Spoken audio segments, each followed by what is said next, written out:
Greetings and salutations.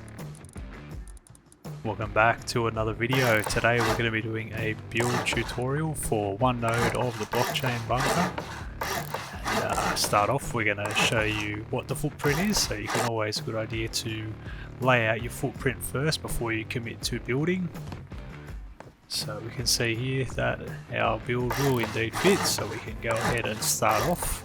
We'll start off by building our starter base, which is just a one square with a couple of triangles off the side, and we'll do this in stone, so upgrade all that.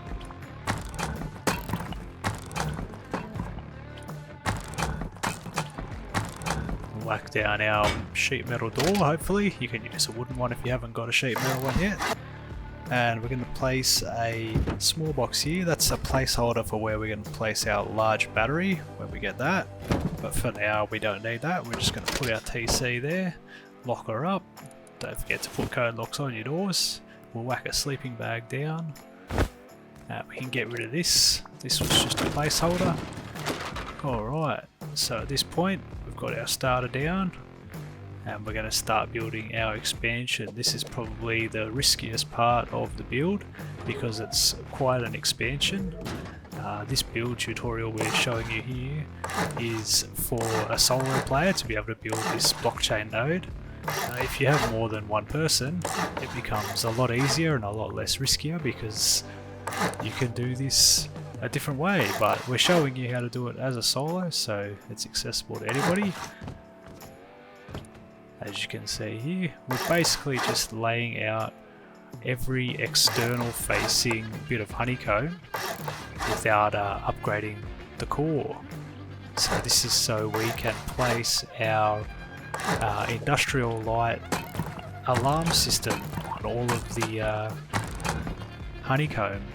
If you had a duo partner, you'd be able to do this by suiciding in each of the honeycombs, and there'd be a lot less risk involved, but you know, as a solo sometimes life's a bit riskier, so that's what we're doing here. We've just got a few more tiles to upgrade. One more, go for the jump, we got him, there we go. So we're all sealed in here now, feeling much safer that we've got this all sealed in. Put another door, so we've got an airlock there and another door to TC, so we're relatively safe now.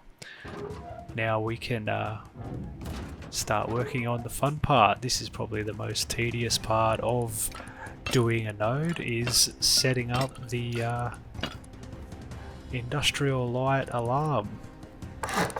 Basically you have to place an industrial light on every outward facing bit of the honeycomb, and for the sake of being able to reattach it if we get partially raided, we're going to reconnect each sealed section of honeycomb back to the core so that we can rebuild if we are partially raided. Now I'm going to speed up placing all these because no one wants to see me place a bunch of electrical lights.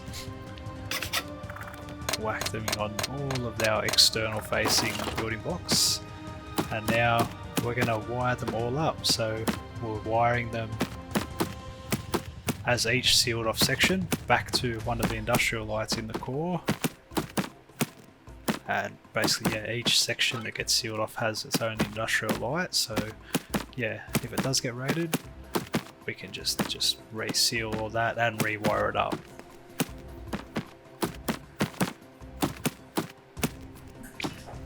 It's pretty riveting stuff. Like I said, this is the most tedious part of setting up one of these nodes, but it is a lot more effective than having a HPHF sensor alarm system, because people can't just pummel you from rage with this alarm system.